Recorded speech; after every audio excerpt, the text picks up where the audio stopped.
What a pleasure and honor it is to be here with you all this morning. Very excited to be with you all and can't wait for the conversation. So I guess I'm going to do a screen share here so you all can see the dreaded PowerPoint. I need to detox myself from PowerPoint, I think, but not this morning. Okay, so I was asked to speak on the topic of racism and anti-racism. And I just threw in this little subtitle because I think it kind of captures what I'm going to be talking with you today, which is why we can't celebrate diversity our way to racial justice. One thing I want to say just in sort of preparation for this conversation is, it's interesting talking with kind of an international group as a white man, not just a white man, but a white man in the United States. It's kind of interesting to be called a sort of international expert given those demographics. But I do think it's especially important for me as a white person who has built my life around anti-racism and racial justice work to have a certain approach to that work that is really about high transformative value. And early on, I had a couple of colleagues who were both people of color, African-American people in this case, who were mentors to me, who told me very early on, they said, Paul, we know you have a lot of potential to help with this racial justice work, but if we catch you at any point doing some sort of fluffy celebrate diversity thing in place of anti-racism, we will call you out, we will name you publicly if you do that. So I learned very early on, cultural competence is important, but it's not anti-racism. Celebrating diversity is important, but it's not anti-racism. Anti-racism are the things that identify racism and eliminate racism. And the problem is, 99% of things that people do in the name of anti-racism are no threat to racism at all. I'm talking about white people in particular there. And again, I do have a particular sort of US or North American context. I have done this work in more global context, but you'll see a lot of my examples are from the place that I'm most familiar with, which is here in the US. So, having said that, I would love to just start with the story. A lot of my work is in education, anti-racism work in educational institutions. Part of that work is often going into schools, doing focus groups, talking to students to hear about their experience in their schools. And I was at a school in the northeastern part of the United States, and I was sitting down with a group of Black students at this school and just asking them, what are your experiences like here as Black students in a predominantly white school? And I remember the very first student, these were high school students, the very first student said, I feel like a visitor in my own school, the student said. The next student said, I feel invisible here, but I also feel hyper visible here. So, during Black History Month, or when slavery comes up in the curriculum and everyone looks at me, I feel hyper visible. The rest of the time I feel pretty invisible. So I'm hearing comments like this. And at the very end of this focus group, a young woman who had been pretty quiet during most of the focus group, a young African-American woman, slams her fist on the table and says, there's racism at this school and nobody's doing anything about it. Now, what I think about with this is the people with the least amount of power at that school, what are they defining what the racism problem is? They're not saying we need more multicultural arts and crafts festivals. They're not saying we need more intercultural food fairs. What they're saying is, I am experiencing racism. I am being marginalized in this institution, and I'm waiting for somebody with some power here to do something about it. Okay, so right after that focus group, I go into a focus group with the upper level administrators who, unlike the group of African-American students, are all white. The principal of the school is a middle-aged white man. not unlike myself, who was a former diplomat, very kind and well-intended guy. So I'm in this focus group and I asked the upper level administrators, all white people, well, what do you see as the primary challenges here? And the principal leans back in his chair and he says, what we need to do is celebrate the joys of diversity. And the thing I want you to hear is the gap between what the people with the least amount of power are defining as the problem and what the person with the most power is defining as the problem. The person with the most power is just saying, well, if we just join hands and sing "We Are the World," we could probably wipe out this racism problem. And I would say, in my work globally, that is the biggest disconnect.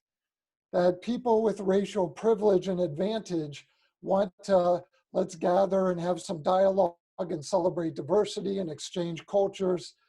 And all of that is good and all of that is important. And none of that eliminates racism. Maybe it creates better interracial relationships between individual people, but none of it does anything about institutional racism, about systemic racism. So that in and of itself does not eliminate, police officers shooting unarmed Black men in the street, because some people in a community in North Carolina had a community dialogue. So this is the shift that I want to focus on mostly here. So in order to do anti-racism work in the most transformative way, I have to understand what racism is in the most transformative way. There's a lot of different definitions of racism. I really like this definition that comes from Dismantling Racism Works. What I really like here are these two middle bullet points. When I first got into anti-racism work, this first definition was very popular: prejudice plus the power to enforce the prejudice. I think recently that definition has kind of fallen out of favor, partially because it's so individual. It's so individualistic. It's this idea that if an individual person has racial prejudice plus social and institutional power, translate that in a US context. Basically what that means is a white person with racial prejudice, that's racism. The problem with that is if all we're focusing on is individual people's prejudices, we're actually missing most of the racism. We're actually missing most of the ways racism operates, which is through institutional policies, which is through law, which is through institutional practices. It might be propped up by individual actions, but I can eliminate all of my prejudices.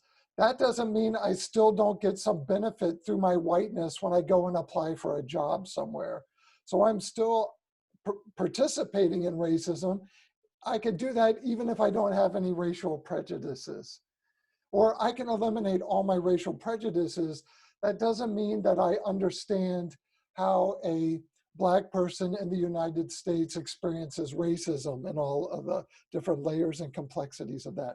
So I really like these two middle bullet points. And I think if we embrace these definitions of racism, we'll have a much more complex response to racism. So racism as a system of advantage, and also racism as a system of oppression. Those are two sides of the same coin, really. So racism as a system of advantage that creates, in a US context at least, that creates advantage and privilege for white people. Now, the level of that advantage or privilege might be different based on other intersectional factors, like gender, like socioeconomic status, like sexual orientation, gender identity and expression, disability, and all those sorts of things. But still, as an overall framework. And then the system of oppression based on race. If I want to eliminate racism, what I have to learn how to recognize in all of its manifestations is this system of advantage and disadvantage based on race. That's what I have to recognize. The individual stuff is important too, and we'll get to that in a second. But in the end, I think there's this big misperception that racism is about hatred. Most people who perpetuate racism do not have specific purposeful hatred for the people that they perpetuate racism against. Most people who perpetuate racism are participating in systems and structures that recreate racism, often without even knowing that they're doing it. I'll give you an example of that in a second. So racism is a system of oppression. Again, I could be advantaged and participate in racism even if I don't believe a group is inferior to me. There have been these studies in the United States that look at employment discrimination. And what they do is research will send job applications to a bunch of job openings. They'll send 2 applications to each job opening. They'll give both applicants the same qualifications, the same education, the same work background. The only difference is they'll give one applicant a stereotypical white sounding name, like Gorski. They'll give the other applicant a stereotypically black sounding name or Hispanic or Latinx sounding name. That's the only difference. And what they find is the applicants with the white sounding name are 30 to 50% more likely to get a callback or to get an invitation to interview.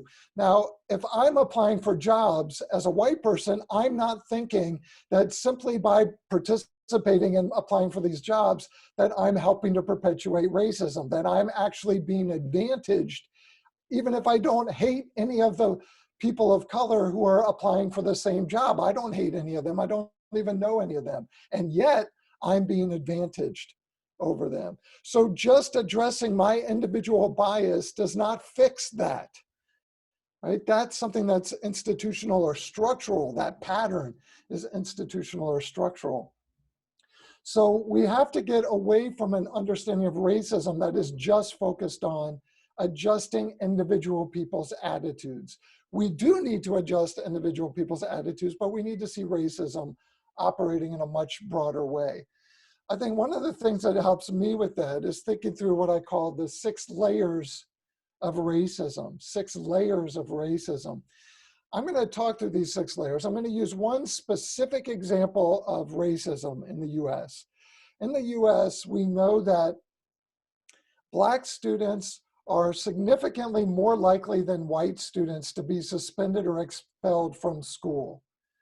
Across the country, that's been measured in schools and school districts. And so we know that to be true. We also know why that happens. We know why that happens. The reason that happens, what research shows is the biggest cause of that is racism on the parts of white educators. And what's happening there is that white educators tend to interpret the behaviors of Black students differently than they interpret the same behaviors in white students, especially what we call subjective behaviors. You know, if a student punches another student, I don't really have to interpret that. But what about something like the student behaved in an aggressive manner? The student behaved in a disrespectful manner. I have to interpret that. Think about that too, by the way, with police officers.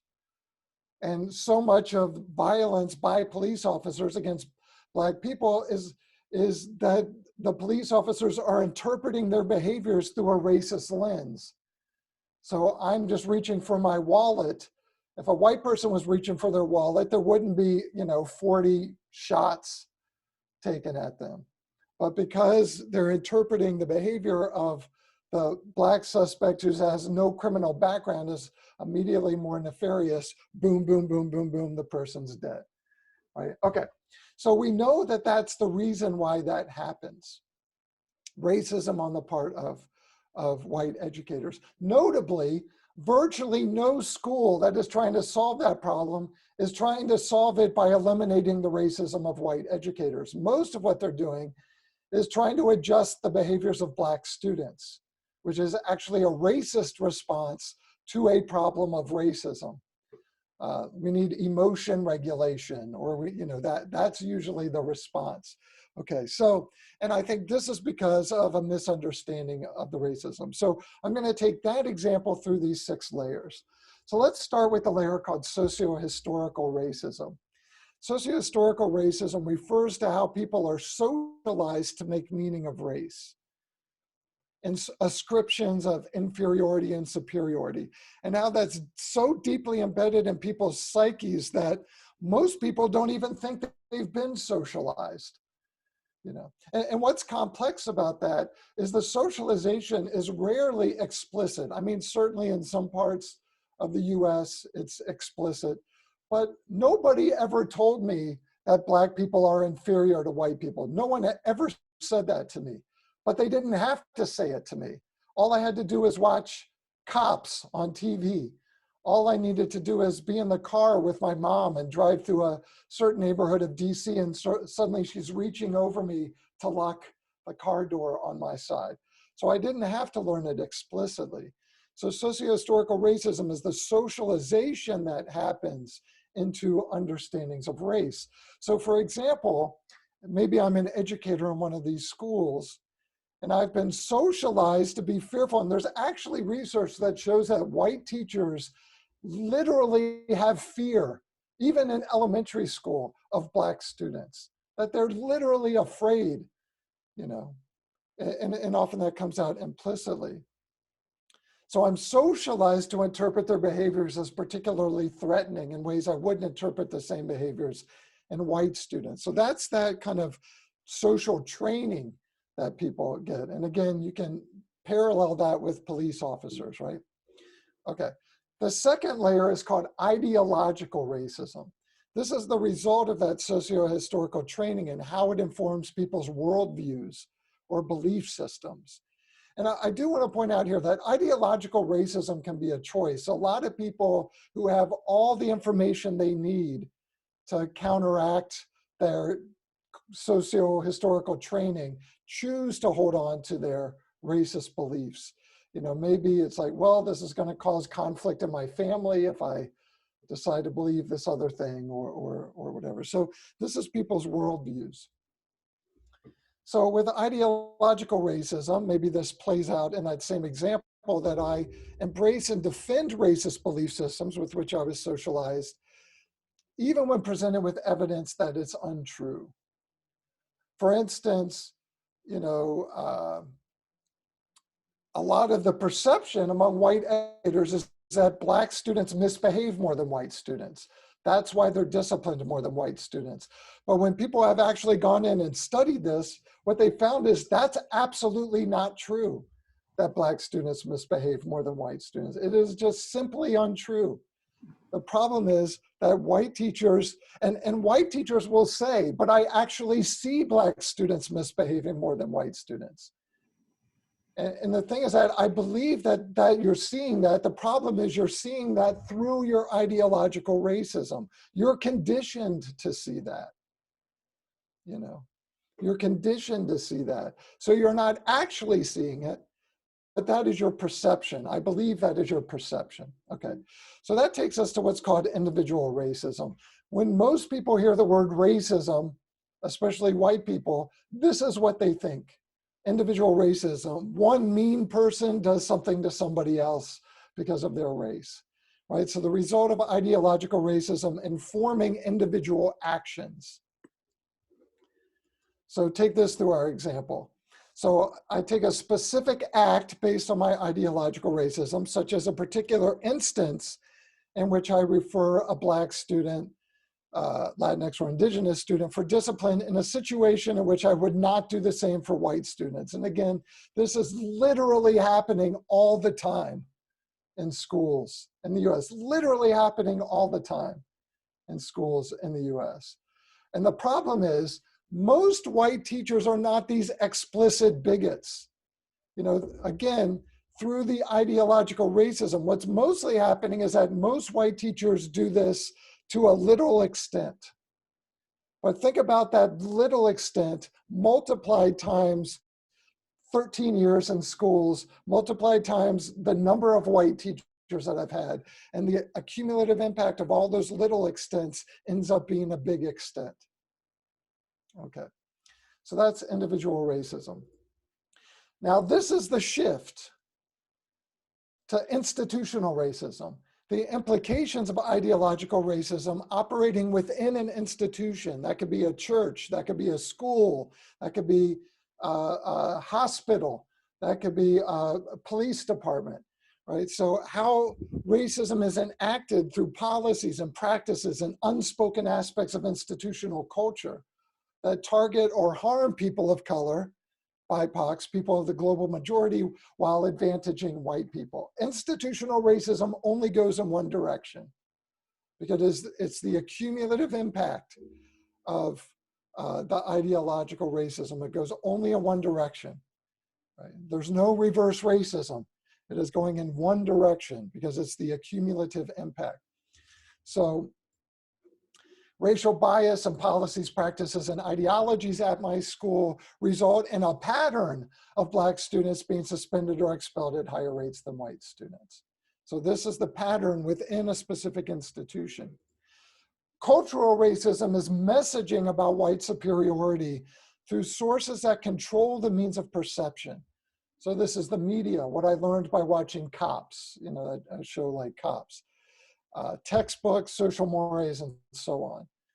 So looking in school, an example might be school literature courses that foreground and normalize works by white authors while kind of exoticizing. So here's the great literature, and then here's James Baldwin, who we're going to read because it happens to be Black History Month, you know, that sort of thing. Finally, there's structural racism. So this is the network of unjust distributions of access and opportunity that are built across systems. So if you take the accumulative impact of racism in the education system, racism in the healthcare system, racism in housing, racism in employment, racism in criminal justice, racism in the judicial system, you take all the institutional racism operating across all of those systems, that's structural racism, the accumulative impact of all of those. And again, that goes in one direction. That goes in one direction. It is predictable who is going to be advantaged and disadvantaged in all of those systems. So due to the accumulative impact of racism in and out of schools, students of color are at a disadvantage and pushed into what we call the school to prison pipeline. Okay. So if you take this sort of overall, the biggest problem, I think, in conversations about racism is often people are talking across each other a little bit. I think on average, white people think of racism as individual people doing individual things to individual other people. So that person is a racist. I think disproportionately, people who have been racially marginalized have a more sophisticated understanding on average. That it's not just individual people, it's why does this institution keep hiring these individual people who keep doing these racist things? I can't fix that by just adjusting those individual people. Why do schools keep hiring teachers who have racist ideologies? You know, that's an institutional problem that can't be, you know, we can, once the teachers are in there, we can try to address their individual biases. That's not a very efficient response if the next year the school's just going to hire a whole new batch of teachers with racial biases.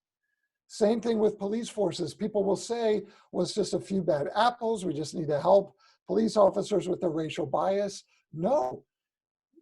Police academies across this country are literally hiring white supremacists. We know that's very well documented.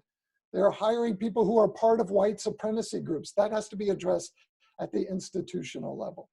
So a couple of quick shifts in understanding is racism sold individual actions to racism as structures of advantage and disadvantage. When I start looking at it like that, my response to racism is going to be much more meaningful and much more powerful. Structures, how is racism operating here? How are groups of people being marginalized? How are groups of people being advantaged? Not who are the individual racists? I mean, that's an important question too, but that's not really going to get us to the underlying set of concerns. The second shift is racism as an occasional incident that needs to be addressed when it's witnessed or reported, to racism as ordinary. I don't mean ordinary in the sense that I'm advocating for it. I mean that because it's these systems of advantage and disadvantage, those are operating all the time. Operating all the time. At every second, those are operating. So we have to address them proactively. rather than sitting back and saying, gosh, I hope no other unarmed Black men get shot by police officers. And if they do, then I'm going to speak up. We got to address it proactively, not reactively. Okay. So, just to make sure we have time for Q&A, I'm going to skip ahead a little bit here and talk about just a few what I call basic principles for anti-racism. If I really want a robust response to racism. The first principle is what we call the direct confrontation principle. And this is that anti-racism requires direct confrontations with racism. We need to avoid strategies, programs, and initiatives, however popular, that are not a direct threat to racism, right? Community dialogue is great, right? Book club, wonderful. Those things in and of themselves are not a threat to racism because they are not directly confronting racism. Those are the things we do to prepare us to directly confront racism. So we can't think that in and of itself, just building cross-racial relationships in and of itself is going to eliminate police shootings of unarmed Black men. It is not, it never has, and it's not right now. So what we need to do is, how is racism operating here at the institutional structural level, and how do we address it directly? So anti-racism is identify racism, eliminate racism. So everything I do in the name of anti-racism, I should be able to describe, this is how this is identifying racism and eliminating racism.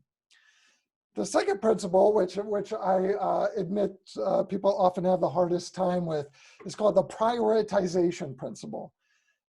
This is sort of that equality versus equity principle. Basically what the prioritization principle says is equality is not sufficient. If because of a history of inequity and injustice, I as a white person have this level of access and a person of color has this level of access, and then suddenly we give them all equality, we all get a little bump in access. But racial justice is about eliminating that disparity in access and opportunity.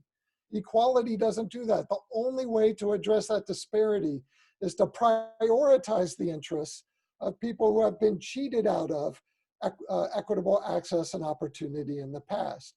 Prioritize access and opportunity. What most white people want is, let's ignore all of the racism that has existed through history that has created the advantage that I experience right now. Let's just ignore all of that. And let's just start from here going forward. The problem is, the legacy of slavery, a lot of wealth in white families in the US right now is trackable to slavery, And so to start here, it's like, I want all the privilege and advantage that we got through all these generations. I want to get to keep that. And then from here forward, maybe we'll do something different. That's not justice. That is not justice. Okay. So the last principle is called the fix injustice, not people principle. Anti-racist efforts should never focus on adjusting anything about communities of color. Their cultures, their mindsets, their values, their emotions, their attitudes. They always focus on transforming the conditions that marginalize communities or individuals of color. So we have to be very careful about these popular concepts like grit. Oh, we just need, if we could just cultivate more grit in children of color, they can overcome racism. Well, if we're saying people have to overcome something, then what we need to do is eliminate that something, not train people to overcome it, as a quick gender example, I was working with a school district that saw increases in sexual assaults in middle schools, increase student on student, male on female sexual assault in middle school. And they called me up and they said, we have a plan on how to address this and we really want you to endorse it. So I said, well, what's your plan? They said, well, what we want to do is require that young women in middle school take self-defense class as part of their physical education. So we're not going to eliminate the sexual assault. We're just going to train young women to defend themselves against the sexual assault. I don't think any of us think that that is a good strategy for eliminating sexual assault. In the same way, helping, and by the way, within communities of color, of course, people are talking about resilience. How do I navigate this system? How do I help my children survive if they get pulled over by police? Of course. But I do not think it is the role of a white person to look at somebody who is facing the ravages of racism and say, you know, really what you need is grit. You know, so we have to be very careful about that. I want to end with this Martin Luther King Jr. quote, which I think captures kind of the essence of my talk today, and then I'd love to do the Q&A. This comes from the letter from Birmingham jail, and if you haven't read this, I think it is perhaps the most important racial justice document ever written in the United States.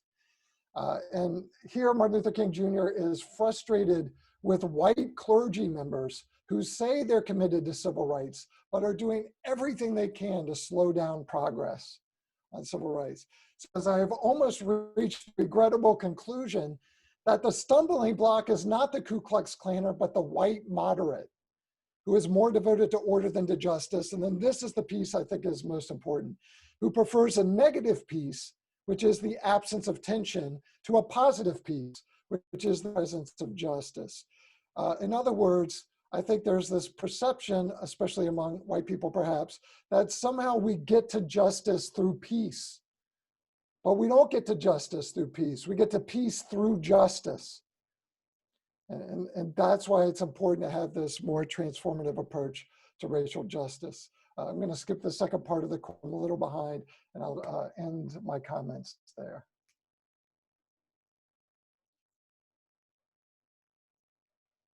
Thank you.